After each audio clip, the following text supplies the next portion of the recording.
What's going on, guys? Farzin Vasugan here with you on a Thursday night. Yes, we are live on Facebook and YouTube. Appreciate you guys joining me for another episode of the Chiefs Zone podcast. Hope you're all having a great Thursday.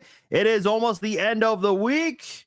We are getting closer and closer and closer. We are less than 72 hours away from the AFC Championship game. At this time right now, we should be entering the fourth quarter. 72 hours from now, we should be entering the fourth quarter of the game. Yeah. Oh, boy. We'll either have a lot of answers or a lot of questions at that moment. Yeah. That's how it works. That's how that works. Hope you guys are doing well. Hope you guys are finding ways to survive and get through your week as we are getting closer and closer to Championship Sunday. And if you guys want to go to the AFC Championship game, you can do so by getting your tickets over at SeatGeek.com. New customers can put in my promo code Farzine and you'll save $20 off your first order from SeatGeek. How are you guys? How are you guys feeling?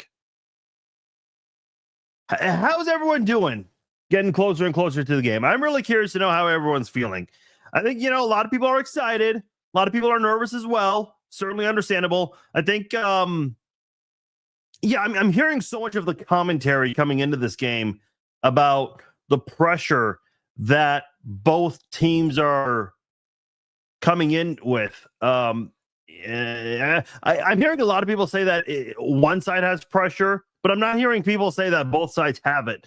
When I feel like, both sides are coming into this game with a lot of pressure. You look at Kansas City, obviously they want a three-peat. Anything short of that would be a disappointment and a failure for them this season.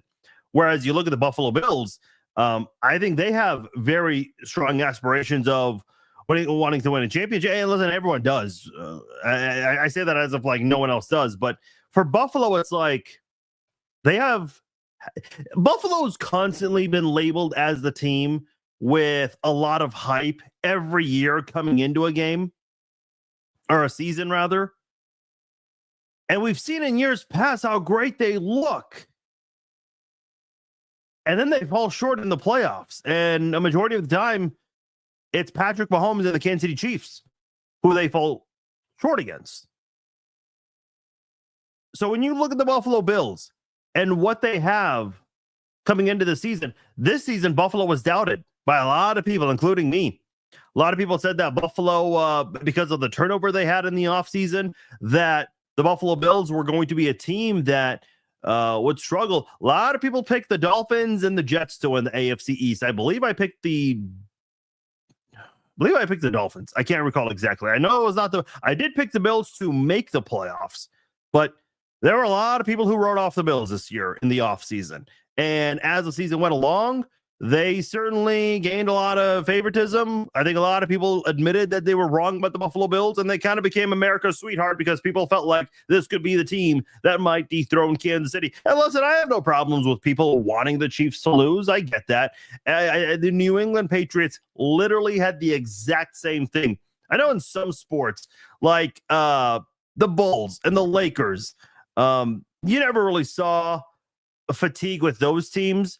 Don't get me wrong. I think there were a lot of people out there that were tired of seeing those teams win and they wanted someone else to step up. I know with the Golden State Warriors, it seemed like they got a lot more shit for their dynasty, and I never really understood why. I think part of it is KD joining that team when it was already a powerhouse team, which again, I never really understood that level of anger and frustration. I mean, he was free to choose wherever he wanted to sign, and that's where he wanted to go. But I get it. I'm not sitting here shaming other people for wanting the Chiefs to lose. I think at the end of the day, this Chiefs team has thrived so much on proving a lot of people wrong. And I think when you look at a lot of the predictions out there, I noticed on ESPN's picks from their experts, a majority has gone with Buffalo. On CBS Sports, a majority has gone with Kansas City. So it is really right down the line here. I think kind of similar to last week's Bills game between the Bills and the Ravens. I feel like every Bills game this postseason has felt like a game with with a lot of magnitude. And I listen, any game, in the playoffs could go either way, I suppose. But I think when you look at the Bills, I suppose there were some people out there that thought the Broncos could pull off a massive upset given the type of pass rush the defense had. But it obviously never panned out to even threatening to take the game away from Buffalo. But when you look at Buffalo against the Ravens, there were a lot of people that made a case as to why the Ravens would win this game. There are a lot of people making a case as to why the Chiefs will win this game. So I feel like even though the Bills have done a lot to get to where they are now, there are a lot of people still who think that they would lose this game. Maybe the same people who thought they would lose last week. I certainly picked the Ravens to win last week. I thought it was going to be very close, so I didn't think it was going to be one-sided or anything like that. It looked like the Bills had a chance to put the game away in the second half, many points in the second half, and they never did. And boy, were we entertained or not on the final drive right there, the way Baltimore marched down the field and they got that touchdown. Obviously, the 2 points, a whole different story there. And Buffalo was able to run out the clock once they got the ball back from the onside kick attempt by Baltimore. I think, what are the scenarios of who wins and how? Is it going to be a close game? Is it going to be a low-scoring game? Is it going to be a high-scoring game? I have my score prediction, and I'll share that at the end of the podcast. But I don't have like if I had to bet exactly what the score range would be, I don't know. Could this be a shootout? Could we actually see Kansas City score in the 30s for more than 30 points for the first time this year? I don't know. I'm not really sure. I just feel like both teams are coming into this willing to do anything and everything to win. I just feel like both teams. Kansas City wants to make history. Buffalo is just dying to get to a Super Bowl with all the talent that this team has. I mean, they just want to get there because it seems like Lamar Jackson's going to win MVP because of the All-Pro voting. That's a very strong indication as to who's going to win the MVP award. I know Joe Burrow and the Bengals, they never won a Super Bowl, but Burrow, who Allen has lost to in the postseason once before, they made it to the Super Bowl and had a damn close game against the Rams. The Chiefs, they can't beat the Chiefs for the life of them. I mean, it just seems like all of these other AFC teams, Lamar Jackson's getting the MVP awards. Joe Burrow has been to a Super Bowl and has ended Josh Allen's postseason once before. And then you have Patrick Mahomes, who obviously gets all the glory and the wins and the championship. So, out of those four big name quarterbacks in the AFC, it's Josh Allen who does a lot of great things, but I guess he's always always the bridesmaid, never the bride. And so this means a lot to him. And again, speaking of history, things that have never happened before, which the Chiefs wanting to be the first team to go out there and three-peat. No quarterback, when it comes to head-to-head battles, no quarterback has ever gone 4-0 against another team in the playoffs. Patrick Mahomes and Josh Allen are about to go head-to-head for a fourth time. That is the second most meetings in NFL postseason history. The most, Brady and Manning, 5 meetings. Mahomes and Allen, by the time this game is played on Sunday, Mahomes and Allen, their head-to-head meetings, the number of times they'll have met is one shy of the NFL record. So, as long as those guys stay healthy and have great careers, we are bound to see round 5 of Allen versus Mahomes at some point down the road. Could be 365 days from now. Could be, a few years from now. I don't know. But the amount of times these two Andy Reid joked about it earlier this week. He said it feels like we play them all the time, which is true, which is absolutely true. You play them a lot in the regular season because you either the AFC East or the AFC West, they go head to head, or the Bills and the Chiefs always finish in first place in their division, so they end up meeting each other. These two teams always going at it here. Last year, The thought was the Chiefs were finally going to fall in the playoffs because they're playing their first ever road game. As if like no one from the Chiefs have ever played a road game before. Patrick Mahomes making his first ever road debut in the NFL. I thought that narrative was great. And the Chiefs went on to win that game.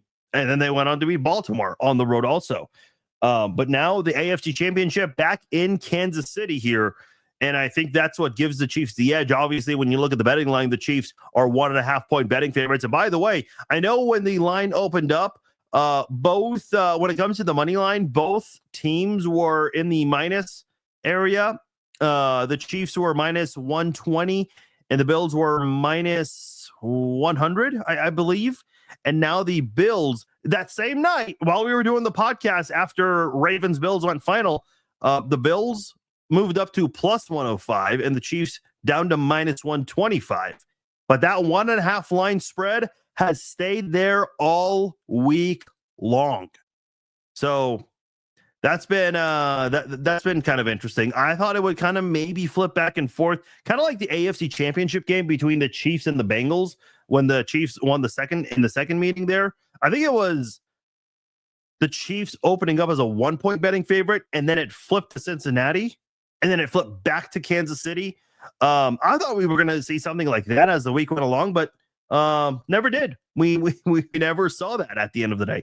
So looks like it's going to remain at 1.5 for Kansas City. I do know on the day the Chiefs and Texans played last Saturday, the line did move from 8.5 to 7.5, and then back to 8.5. And then on the day of the game, the morning of the game, it rose in favor of the Chiefs to 9.5. And of course, the Chiefs decided to take a safety in the end there, so they did not cover the spread. Imagine that.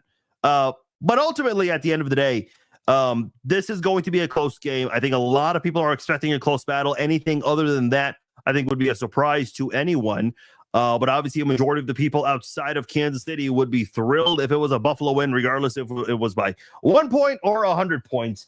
A lot of people outside of Kansas City, they are tired of the Chiefs' fatigue, and they want to see Buffalo win. Understandable. I mean, the Patriots went through that for 18 years. We've seen other dynasties kind of go through that from time to time.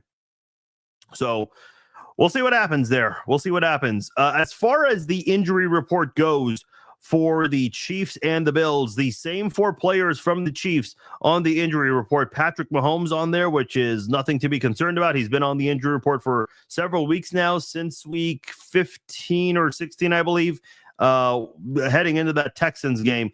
And then Mike Caliendo, Jawan Taylor, your offensive lineman, and also Jalen Watson, who was recently brought off IR. Those guys are also on the injury report. All of them full participants, both Wednesday and today. And Wednesday was a lighter practice. Today, more action in this one here. So definitely a different practice, but no injuries to report, which is great news for Kansas City. So they're going into Friday with that final practice, which is going to be tomorrow. And then we will learn the game day designation for anyone necessary on the Buffalo side, because Buffalo does have a very long injury report. I'll only give the highlights on this one here. I'm not going to go through every single name and what's going on here, but when you look at Buffalo, there is a significant little update there, and I'll tell you what it is. The Deion Dawkins one, he did not practice yesterday because he was ill. He must have had a sickness, but was a full participant today. That is no surprise. We were told yesterday that he would return to practice, so that's not the significant change on the injury report, because everyone expected that. The one that was a bit of a surprise, look right there, the 4th one on the list, the quarterback Taron Johnson, dealing with a neck and a shoulder injury, practiced in full on Wednesday, but today was limited. That could mean a lot of things. That could mean, hey, maybe the Bills wanted to just take it easy on him. Then maybe it means he re-aggravated an injury and he had to leave practice a little early. Could be maybe something else that played a factor in him being limited today. We'll certainly learn a lot more tomorrow. Taylor Rapp, the safety for the Bills, and I believe he had an interception against Lamar Jackson in last week's game. He has not practiced all week, dealing with a back and a hip injury. You also have Matt Milano, who's been very good for the Bill's a very important piece of their defense. He's been limited in practice all week. So those are some names to keep an eye on. And of course, Christian Benford, another cornerback listed on here. He's been limited in practice all week. But in general, it just seems like there isn't any major concern that anyone from Buffalo is going to miss out here. Kansas City is at full strength. McCole Hardman, we learned earlier this week that his season is over. He is going to remain on IR and will be out for the rest of the postseason, which is unfortunate. He was, of course, the hero in the Super Bowl last year with the game-winning catch in overtime to put the game away and win the Super Bowl. Not going to have an opportunity to play in the big game this year or in this Sunday's game for the Chiefs. And then the other guy is Rashee Rice. He obviously suffered that injury in week 4, I believe. So he has been done for a while. I know a lot of people keep asking, is there a chance he comes back? The indications have been for a while that the answer is no, he won't be coming back, which is unfortunate, but that's part of the reason why you got DeAndre Hopkins. So the good news is with Hollywood Brown coming back, he's got a couple of games under his belt. I know he was very quiet last week, as was Hopkins. I would bet that is not going to be the case this time around. I know Buffalo, they had a lot of games that they were missing last time these two teams played. So did the Chiefs. The Chiefs were missing Harrison Butker. That was Spencer Schrader's first game with the Chiefs. Ended up being one of 2 games for the Chiefs. And then on the offensive side, the Chiefs did not have Hollywood Brown. They did not have Isaiah Pacheco. DeAndre Hopkins had just joined the team. He had not been on the team very long at that time. And then on the defensive side, Charles Omenihu was on IR, as was Jalen Watson. And I think the Jalen Watson one is a huge one. Charles Omenihu is a big one right there, too, because in back-to-back playoff games, he has come away with a strip sack. He had the strip sack on Lamar Jackson last year, in which the Chiefs recovered. Couldn't get any points off that, unfortunately. But last week, got a strip sack on CJ Stroud, and that forced the Texans to go further back and not allowing them to be able to get an easy field goal there. And I believe that's the one they missed, the 55-yarder there. So certainly Charles Omenihu has come through for the Chiefs in the past in the playoffs, and I think he's going to be a very important piece in this game here. So that is one that I think a lot of people are excited to see, really looking forward to see what the defense is going to do. I've said this since the Bills beat the Ravens.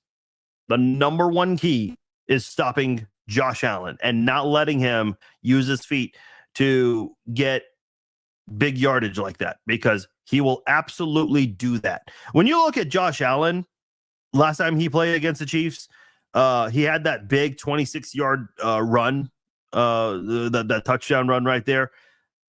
He ran 12 times for 55 yards and a touchdown. Obviously, that 26-yarder was the touchdown there, and that certainly increased his yardage total on the ground in that game.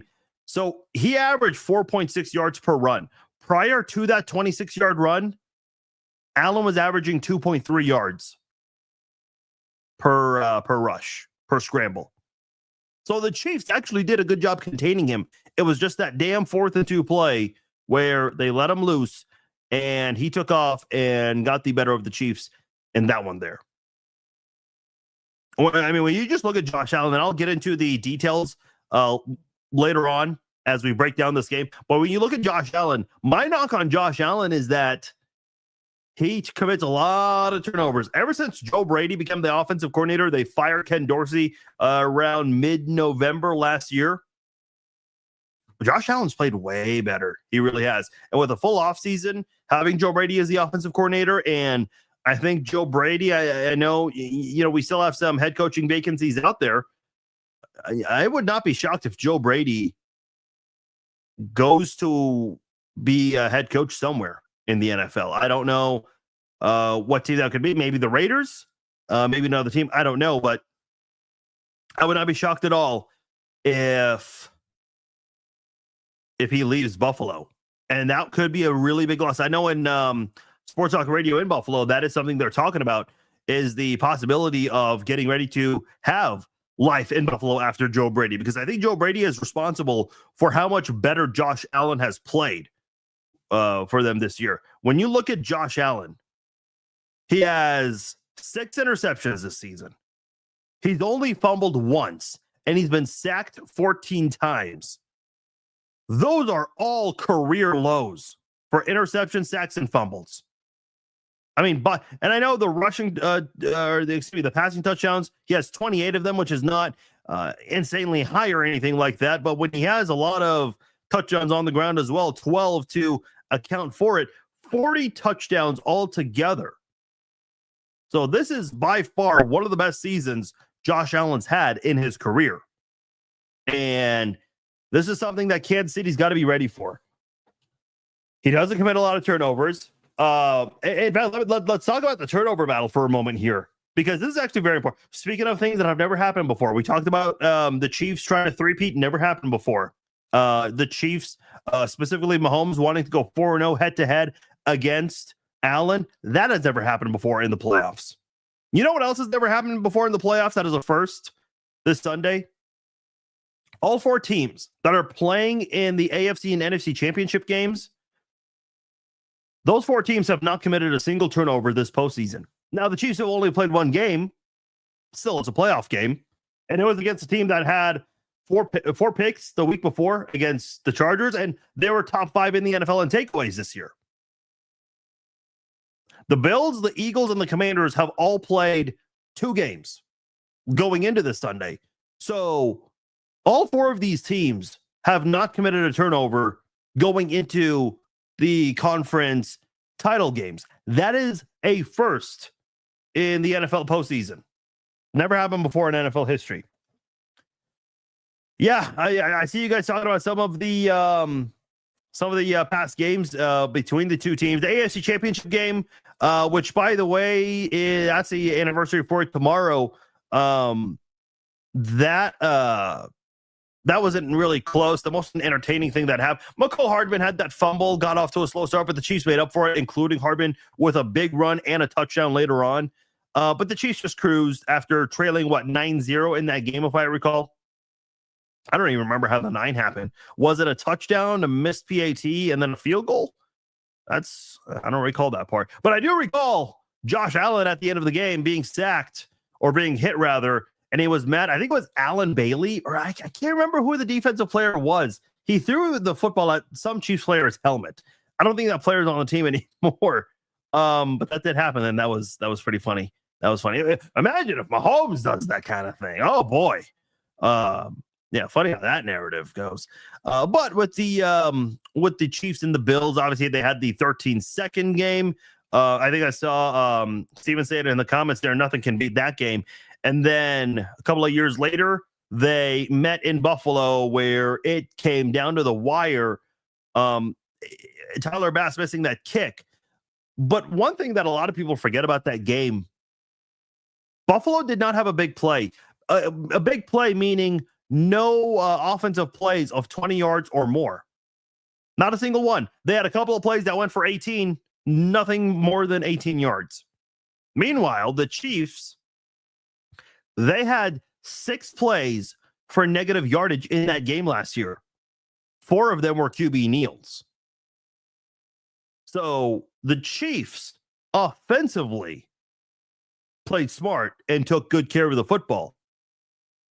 And, my number one key is containing Josh Allen, not giving him any open lanes. And I think guys like Leo Chenal, Nick Bolton, and I think you'll see a little bit of Drew Tranquil carrying that responsibility. Wouldn't surprise me if we see Jaden Hicks, the rookie safety, play some of that hybrid safety there, because with his hard-hitting ability, he might be able to create some sort of penetration or be able to stop Josh Allen there. And that's the other thing, too, is like quarterbacks just do a really good job of making defenders miss with that stutter step. So my big thing is, if there is a defender chasing Josh Allen down and they're not able to make the tackle, but they're able to slow Josh Allen's momentum down, man, it is very important for all of the other defenders to swarm in and get to him, because if Allen makes one guy miss and there isn't another defender there, you're in trouble. But if there are multiple defenders in the area, that could really help make a difference and not allow Josh Allen to just go off in this one here. But another big key in this one here is going to be the takeaways. It is going to come down to Who makes the fewest mistakes? That's the type of football game that's going to be. Who makes the fewest mistakes? These two teams do not make a lot of mistakes. The Bills have the fewest turnovers with 8, and the Chiefs have the 4th fewest turnovers with 14. As a matter of fact, the last time the Chiefs and Bills played back in Week 11, that is the last time Kansas City committed a turnover. Patrick Mahomes threw a really terrible pass on the second play of the game, and then on Kansas City's final drive of the game, Patrick Mahomes and the Chiefs, they were down by 9, so they were just trying to really rally and just do anything and anything they could to move down the field in a hurry. And Mahomes threw a pick that he normally would not throw if it was a 1-score game. Mahomes does not make that throw, but he did, and at the end of the day, that counts as a turnover. That's the last time Mahomes threw a turnover. That is the last time. Last time he threw a pick, I should say. Chiefs have not committed a turnover since then. They have taken really good care of the football there.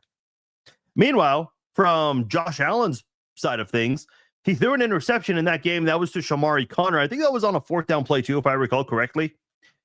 Since then, Allen only threw 1 pick, and that was against the New England Patriots. Not the second meeting where Allen only played like 1 drive. Talking about the first meeting between the Bills and the Patriots. And they played each other twice in 3 weeks, in Week 18 and in Week 16. So Allen has done a very good job taking care of the football. In fact, I think he was only sacked once in the last 6 or 7 games of the season there. And obviously, I mean, I mentioned all 4 teams coming into Championship Sunday. None of them have committed a turnover. None of them. But at the end of the day, I do think it's going to come down to who makes the fewest mistakes. That's going to be very important here. You cannot afford a mistake if you're Kansas City. You cannot afford a mistake if you're Buffalo, because that one mistake could be a big difference maker. Patrick Mahomes committed a turnover. He threw that interception on the second play of the game. Well, Buffalo cashed in with a touchdown there. Had Mahomes not done that, could have been a much different game at the end of the day. So definitely gotta be very mindful and ball security, and I'm sure that's been emphasized all week long for both teams, really.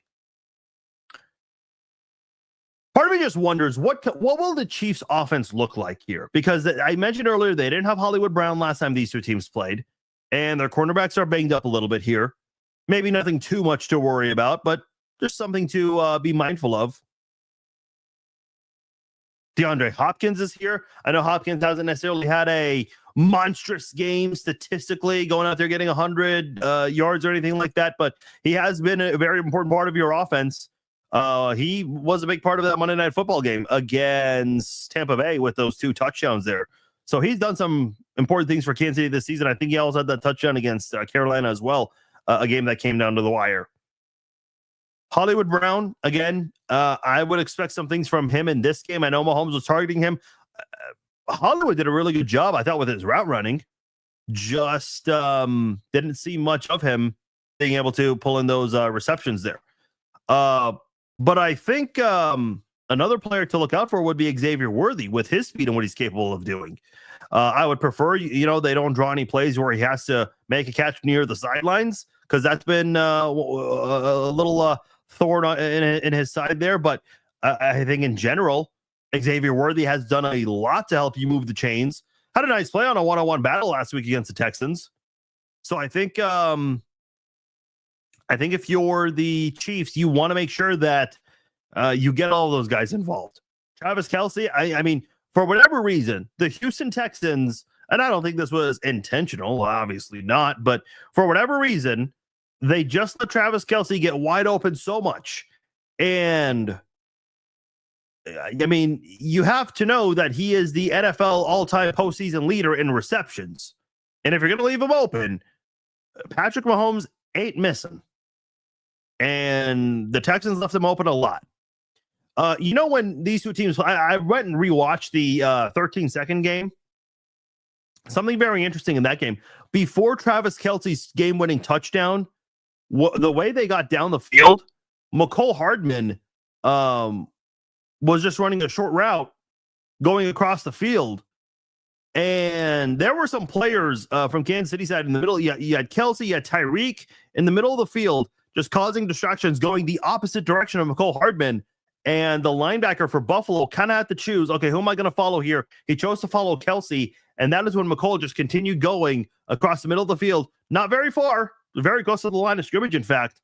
And Patrick Mahomes hit him. And because of McCole Hardman's speed, he was able to bring the ball, I think, inside the 10 even. I was going to say the red zone, but it was inside the 10. And then on the next play, Mahomes to Kelsey for the win. And obviously that is the best touchdown connection in NFL postseason history. They're just tallying the record, adding on to the NFL record at this point between the two of them. So that was my point is the Chiefs. When you have Kelsey, and I'll even throw in Noah Gray there because he's done really well this season for a number 2 tight end. Hopkins, Hollywood, Worthy.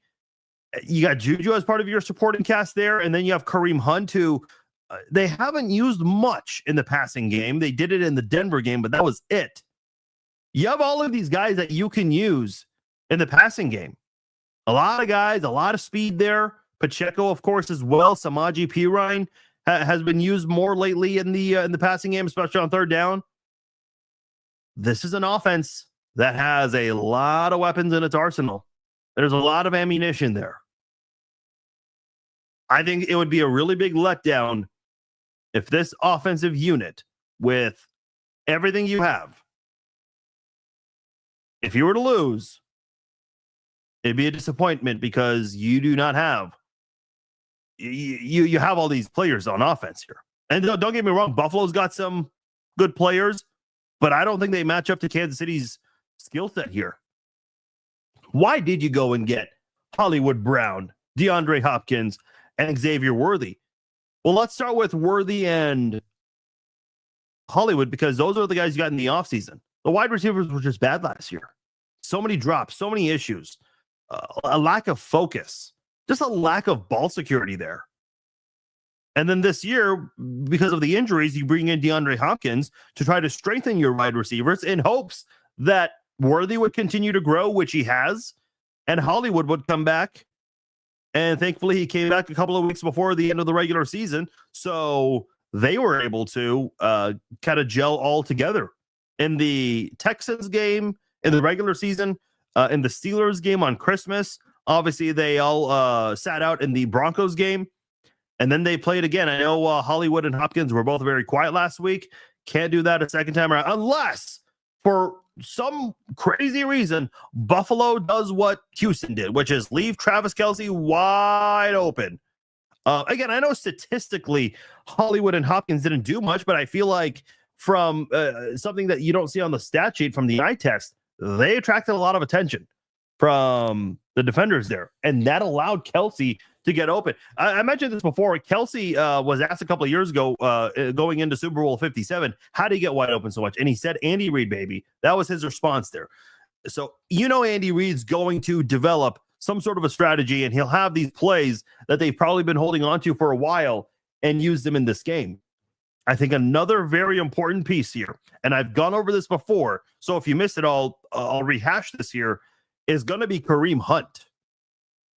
Listen, everyone knows the backstory here with Kareem Hunt. He got kicked off the team back in 2018, and he missed out on 3 Super Bowls.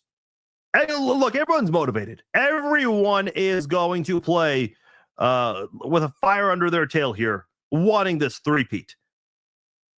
But is there anyone that's going to be playing with more to prove than Kareem Hunt? Is there anyone that's going to be playing with a bigger purpose? I mean, this guy has the chance right now on Sunday to make up for his past mistakes that got him kicked off the team and that got him in a position where he had to play for Cleveland while Kansas City went and won a bunch of championships. This is a guy that I think in Kareem Hunt, there is no stopping Kareem Hunt. There's a brick wall in front of Kareem Hunt. He's breaking that down. There's a steel wall. He'll break that down as well. So I feel bad for any Buffalo Bills defender that wants to get in Kareem Hunt's way this Sunday, because Kareem Hunt has a lot riding on the line for him. This guy missed out on 3 Super Bowls, and he can, at the very least, end his career by saying that he's a Super Bowl champion. So I think that is something that a lot of people should expect, is to see some Kareem Hunt. John says don't overuse Hunt or they will expect it and cover him. Here's my thing. And I know the shift on the offensive line, that's people aren't satisfied with the rushing game. And I don't want to not say it's not worth anything, because it is. You need a running game. But the number one priority is to protect Patrick Mahomes. And I think Joe Thuney gives you the best chance at that. I know he had his issues against Will Anderson last week, but or I can't remember who it was, Will Anderson or Danielle Hunter. I think it was Anderson. But I still think he gives you the best chance to best protect Patrick Mahomes on the left side there, his blind side. But I still think Kareem Hunt's capable of doing some things. And to go back to John's comment about not overusing Kareem Hunt, I think, listen, I don't think they're going to overuse him necessarily, because when was the last time he ran the ball 20 or more times? It hasn't been since week 9. He ran the ball 27 times in that overtime win over the Bucs. And the Chiefs, they have kind of held Kareem Hunt back in terms of, giving him the ball so much. The most carries he's had since week 9 was the Carolina Panthers game. He had 16 in that one. That's not, little, but that's also not, a crazy amount either. I think maybe by Andy Reid standards, that might feel like a lot, because we don't see running backs in Kansas City get that many carries. But we did see Kareem Hunt get 16 in that one there. I could see Kareem Hunt getting the ball a lot in this one here. You want to control time of possession. You want to keep Josh Allen on the sidelines for a long time and try to open up your passing game. You do that by running the football. And I think that's what Kareem Hunt does. How do the Chiefs manage Kareem Hunt and Isaiah Pacheco in this one? I don't know. I proposed the idea of, hey, why not keep doing it the way you're doing it, which is letting Pacheco start things off and kind of let him get a feel for the opposing defense. If he's playing well, if he's got the hot hand, hey, keep using him and keep Kareem Hunt for those short yardage situations. But if Pacheco's kind of just having an average game, which he has been, I know there's been a comment about that from Kyla on that, then yeah, let Kareem Hunt start playing more in the second quarter, and then in the second half, maybe it turns into a game where Kareem Hunt takes over here. Is Carson still on the roster? Yes, he is. He has, outside of the Broncos game, I can't recall the last time he carried the football. I mentioned it recently, but I just don't have it in front of me, and I don't recall it. It's been a very long time since he's last had a game where he's carried the football. So, yeah, I don't know. I don't know. I think he'll play in this one, but it might just be a couple of snaps. I don't think it's going to be anything too big from his side of things. Before we move forward, I do want to say just a little note here for you guys, a little FYI for those of you who live in the Kansas City area, or if you can figure out how ways to watch it if you live outside of Kansas City.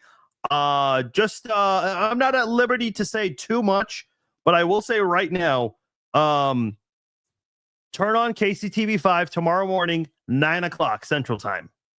You might see a very familiar face on there. And that is all I am at liberty to say. All right, let's get into it here. Let's break down this game between the Chiefs and the Bills. Let's go over the Bills in a nutshell here. Let's talk about this game. The referee for this one is Clete Blakeman. The last time he was a referee in a Chiefs game, the Chiefs lost to the Raiders on Christmas. So that is the last Chiefs home loss. So, yeah.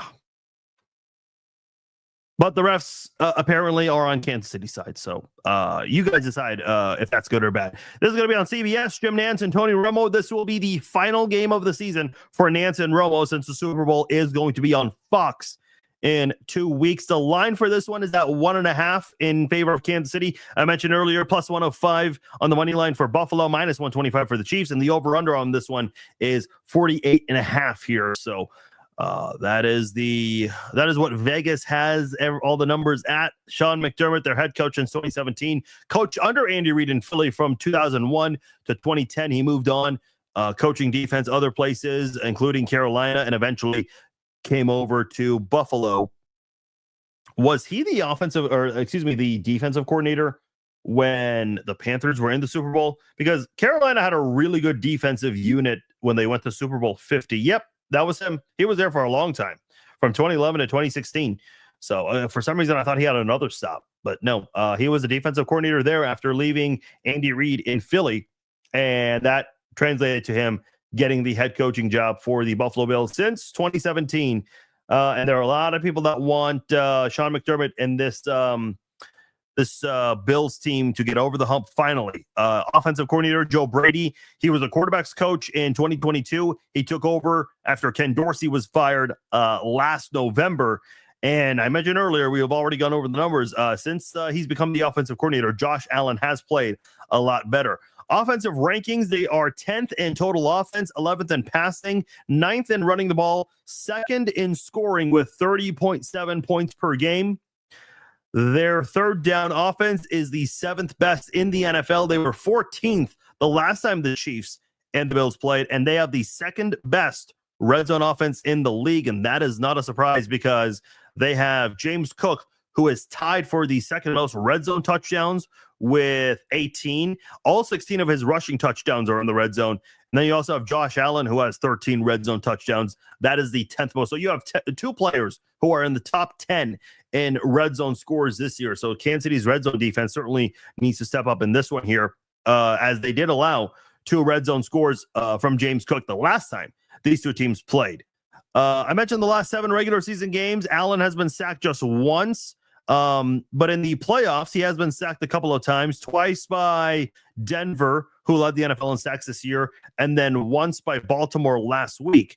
I also mentioned he threw the interception against New England. Prior to that, the last time was against Kansas City. So he has done a very good job of taking care of the football. Against Baltimore, 16 of 22 passing, 127 yards, a sack, 10 runs for 20 yards. So didn't necessarily go off on the ground in last week's game, but found a way to still get a couple of quarterback sneaks, 2 touchdowns. So for anyone that bet on Josh Allen to score 2 touchdowns last week, that's some good money right there. Props to you. Probably should get a lottery ticket to go along with it. Longest run for Josh Allen in last week's game was 7 yards. Got stuffed at the 2 prior to Baltimore attempting the game-tying drive. And I know this is a big deal. This was mentioned on ESPN this morning about how the Bills had a chance to put the Ravens away, and Allen got stuffed at the line of scrimmage.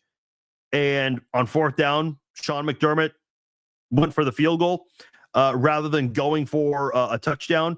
I can understand that because you make it an 8-point game. You can't lose in regulation, essentially. But I'm telling you right now, Sean McDermott's not going to call for the kicker on this one. If it's 4th and goal from the 1, 2, or 3, maybe even the 4, even the 5. I think if it's within 5 yards, they're going for it. They are absolutely going for it. I think he has a lot of confidence in Josh Allen. I would not be surprised if Sean McDermott coached this game kind of similar to how Dan Campbell coaches games. Would not surprise me one bit. Wouldn't surprise me one bit. Against Denver, Allen had a better game through the air, 20 of 26 for 272 yards and a pair of touchdowns. Was sacked twice, had 8 runs for 46 yards. So in terms of yardage through the air and on the ground, did much better against Denver than he did against Baltimore. And by the way, Buffalo did not have a second half touchdown in that game, so something to keep in mind there. When the Chiefs played, Allen couldn't get a sack on him, but got 26 pressures. 26 pressures, no sacks. I think Jalen Watson coming back and being available for this one, whereas he wasn't in the first time these two teams played, that will play a big factor in the Chiefs being able to try to get a sack in this one. I would be willing to bet Allen gets sacked in this game. I'd be willing to bet that. I think having Charles Omenihu back is going to help. George Karlaftis, coming off a big game last week. Chris Jones being Chris Jones. And I think having those linebackers and having Watson back, I think will certainly make a difference here.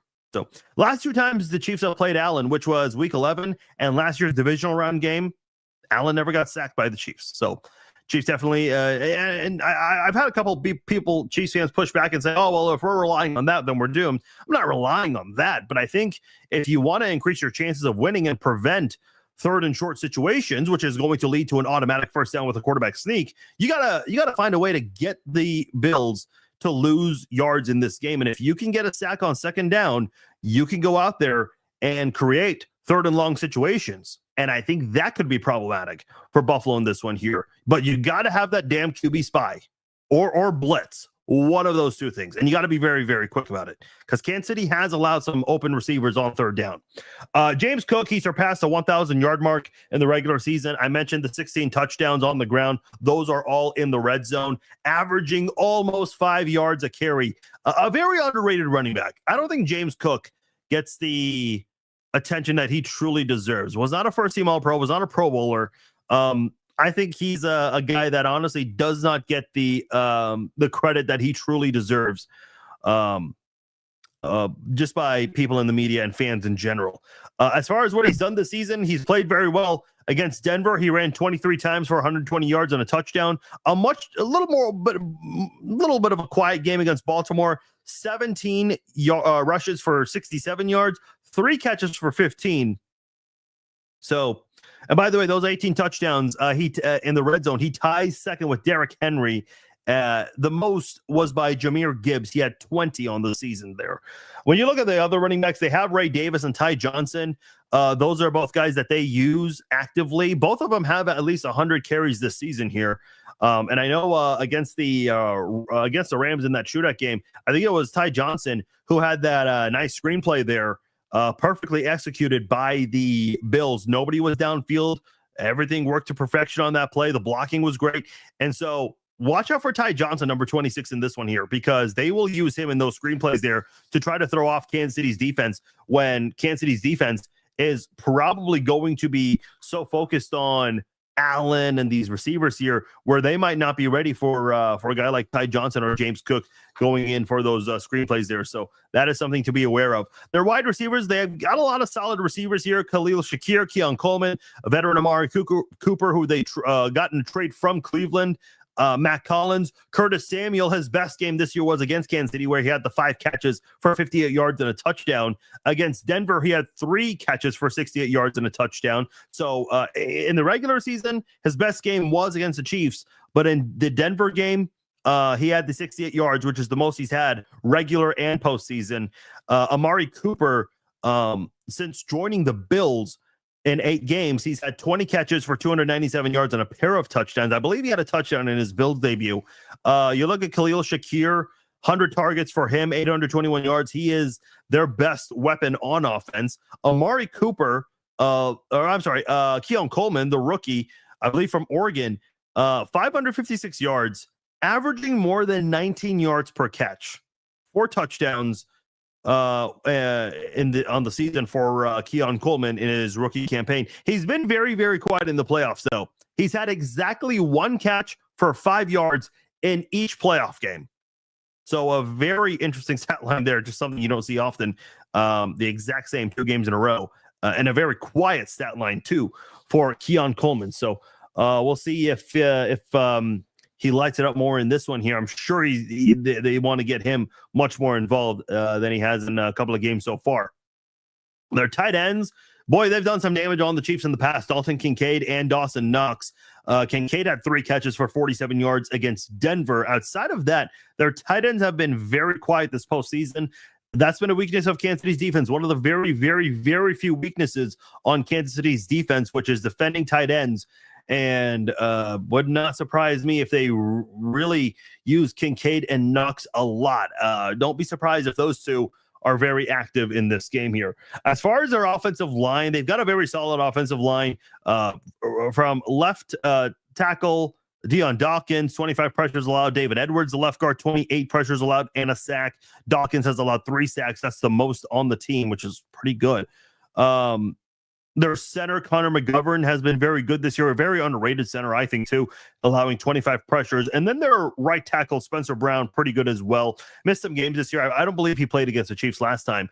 And he's allowed 19 pressures on the season. Could be due to missing some games. But their right guard, Osiris Torrance, that is the weak link on their offensive line.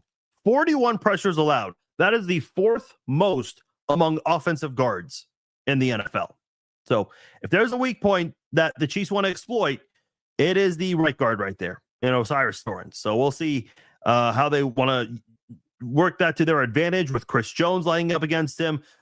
Certainly the other interior defensive linemen, guys like Derek Nottie, who hasn't been as good, but Torque Wharton, Mike Pennell, those are guys they definitely need to step up in this game, and maybe you see that matchup a lot.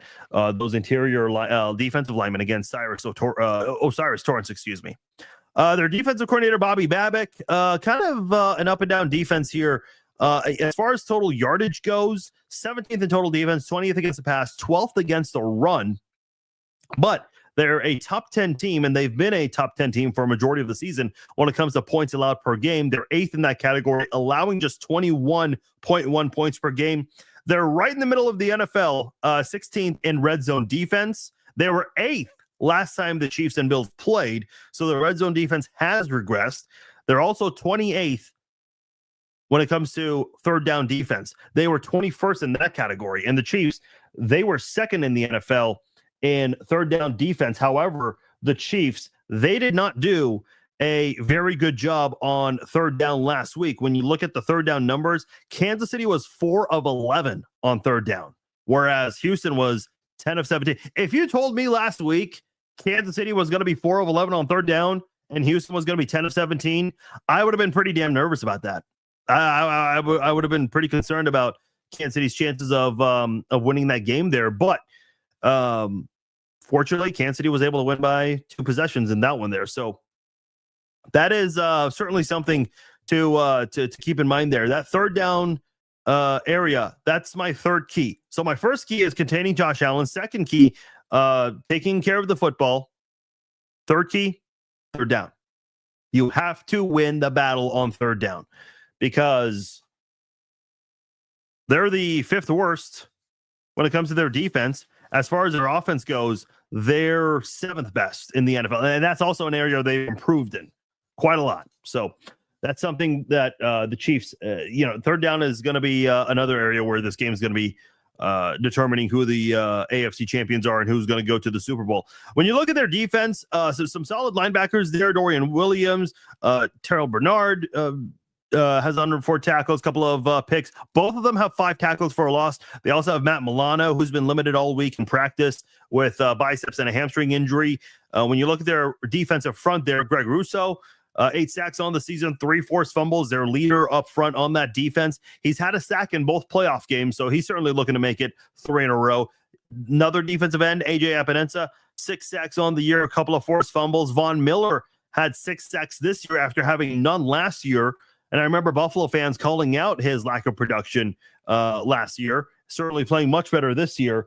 And Chiefs fans very familiar with Von Miller, of course. He had that massive fumble recovery last week that was forced by Damar Hamlin. And that was Damar Hamlin's first sack all year going after Lamar Jackson. A very bold move right there for them to kind of pull a Spags, essentially, having a safety go out there and go after the quarterback and in doing so. And not that Damar Hamlin did anything to make him drop the ball, but Lamar just kind of lost control of the ball. It just came out, and Von Miller scooped it up and came pretty close to scoring on that play right there, but set them up with great field position, I think already in the red zone. So that's something that Kansas City, again, take good care of the football, because if you don't, Buffalo will take advantage in this one here. You also have Ed Oliver, who's a solid defensive tackle for the Bills, someone who they will be using in this game to try to help their defense play stout and play sound and try to stop this Chiefs offense here. Other people in the secondary, I mentioned Damar Hamlin. He has a couple of picks this year. Had that big strip sack on Lamar last week. Christian, as far as their quarterbacks go, Christian Benford, I think he's an underrated cornerback, an underrated cover cornerback. Doesn't get a lot of attention out there. He's been limited in practice all week with a concussion. He has a pair of forced fumbles, 10 pass deflections, and 2 picks on the season. Taron Johnson, who plays a lot of slot corner for the Buffalo Bills, He's got 2 picks on the season. He has struggled in coverage this year, and he went from full to limited earlier this week. So we'll see how that plays out. Rasul Douglas, a former Packer, I believe the Bills traded for at some point. He might have his hands full with Hollywood Brown. He's struggled defending speedy receivers on the season. So would not surprise me if Hollywood Brown is able to get the best of him and be able to get some receptions and get some productions in this game here. Taylor Rapp, also part of that secondary. He got a pick on Lamar last week, and he has not practiced all week due to a back and a hip injury. So that is the defense for the Buffalo Bills. In total, they gave up 254 passing yards against Lamar, 144 against Bo Nix. So, take that for obviously that's Bo Nix's first ever NFL playoff game. He's a rookie, of course. So, different feel for him. The one that I look at the most is that Rams game where the Rams pulled off the upset and beat the Bills. Maybe today that doesn't feel like a big upset because at the time the Rams were trying to rally. They were still kind of in the middle of the NFC West, but they certainly got going. And they eventually moved ahead of, I believe, Arizona at one point in that division there. But I look at Matthew Stafford's game prior to the Philly game, because his best game statistically in terms of passing yards, Stafford, that is, was against Philly this past Sunday. I can't remember, Sunday or Saturday. It was Saturday. Or was it Sunday? I can't remember. But now the more I think of it, it was Sunday because the Lions played on Saturday, the same day as the Chiefs. But anyway, Stafford's best regular season game in terms of passing yards was 320 yards against Buffalo in that game. And keep in mind, they got a blocked punt for a touchdown there. So there was even a drive that Matthew Stafford and the Rams offense never got. So, listen, Stafford, look at who Stafford has. Puka Nacua, Cooper Kupp, 2 very good wide receivers. Obviously, Nacua broke the NFL rookie record for receiving yards in a rookie campaign. And Cooper Kupp, former Super Bowl MVP, and has just done a lot of really good things. I know he's dealt with some health issues, but when available, that dude is a dangerous receiver. They also have Demarcus Robinson, who, of course, we're familiar with in Kansas City. He's played really well this year, especially when Nacua and Kupp were injured. He was the guy that they relied on as their top receiver. But Stafford and the Rams, they proved that you can go out there and move the ball very well and put up a lot of points on this defense. So that's something to keep an eye on with that Bills defense and the Chiefs offense. How they, I'm just thinking about the Chiefs offense more and more. It's like you got so many guys on that team. And listen, I know everyone has different reasons for ending up in Kansas City. Kareem Hunt getting a second chance because of the injuries. DeAndre Hopkins coming in here because of the Rice injury and desperate need of help at the time because Hollywood was also hurt. But Pacheco's back, Hollywood's back. P. Ryan's got more involved with the offense lately as Hopkins. He's got more familiarity. He hasn't gotten involved. He only had 16 snaps last week. But man, you just have a lot of good things on paper, but you don't play these games on paper. You play them on the field, on the gridiron. So I'm hoping Kansas City, as far as that team goes, offensively speaking, they have to come out firing on all cylinders here. Do not hold anything back. This is the game where you have to unleash. This is the game where your offense has to play at its best. This is the game to do it. Travis Kelce had his best game of the season last week. Is it possible Mahomes can maybe step it up and have his best game of the season this year? I don't think Buffalo's defense is as invincible as some might think. I mean, they've got some glaring weaknesses there. So Kansas City's got to exploit all of that. They've got to utilize all of that to their advantage on Sunday. Special teams. I mentioned earlier the running backs Ty Johnson and Ray Davis. They've handled kick return duties this postseason. Their cornerback Brandon Codrington handles punt return duties. I don't believe he's had a punt return this season or postseason rather. So those are some names on special teams to be aware of.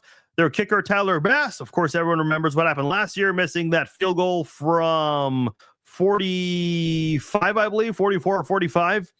Went wide right. He's made every field goal from 50 plus. Now, he has been inconsistent. He's missed 5 kicks. He's missed 5 PATs. So there is that inconsistency there from Bass, but has played well when they need it. I think he kicked like a 62-yarder against Miami. So, he's come through for them when he's had to come through.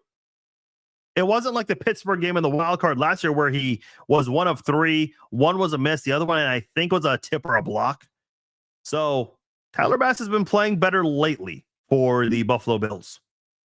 We'll see what they do there. And their punter, Sam Martin, also on the team. All right. This is the part where I give you my score prediction. John says, if you played on paper, Chiefs done what? Yeah, the Chiefs win every game on paper. My score prediction for this one. Look, I told you guys earlier, I can't say with exact certainty what the score range will be. I think it's going to be close. I think it's going to be a one-score game. Is it going to be high scoring in the 30s or 40s? I don't know, man. I can see a scenario of that happening. Could it be a low-scoring game where both defenses show up? I'm not going to dismiss that, but I don't think that's very possible. I'll give it's a slim chance of happening. I'll tell you what, and you can go look it up because it's there. Last year, when the Chiefs and Bills played, I said the Chiefs would win 27-24, and that's exactly what the score was. So I'm going to run it back. I'm going to say 27-24 Kansas City. The Cardiac Chiefs, they're certainly going to make it close. It is going to be a roller coaster of emotions, so get ready for it. I am going 27-24 Kansas City to win this football game. That is my score prediction. 27-24. You want to place a bet on that? Go for it. Do I see overtime? No, I don't. I do not see overtime in this one here. All right. That'll do it for this episode of the Chiefs Zone podcast. Thank you guys so much for joining me live on Facebook and YouTube. Appreciate all of you guys making the podcast part of your night. And for those of you listening to the archive version, whether it's later today on Thursday or on a Friday, appreciate all of you guys as well. A reminder, tomorrow night, 6 p.m. Central Time, we will do the Red Friday live chat. However, prior to that, tomorrow morning, 9 a.m., if you live in Kansas City, flip on your TV to KCTV 5. You're going to see a familiar face on there, and that is all I am at liberty to say. And then Sunday, we will have our pregame live chat 10 a.m. Central Time. So join us for the pregame live chat 10 o'clock Sunday morning. And then when the game goes to the halftime period, we'll wait for the the halftime interview to occur. And then we will hop on and do our halftime live stream. And then after the game, and hopefully good things happen, and I expect good things to happen, we will do our post-game podcast once the AFC Championship trophy has concluded, the ceremony on the stage and everything. So once that's over with, that is when the podcast will go live. So check all of that out on Sunday. A lot coming your way Friday and Sunday. Don't miss any of it. I'm Farzi Vasugian. Thank you all for listening to this episode of the Chiefs Zone podcast. I will talk to you all tomorrow for the Red Friday live chat. Peace out. Take care.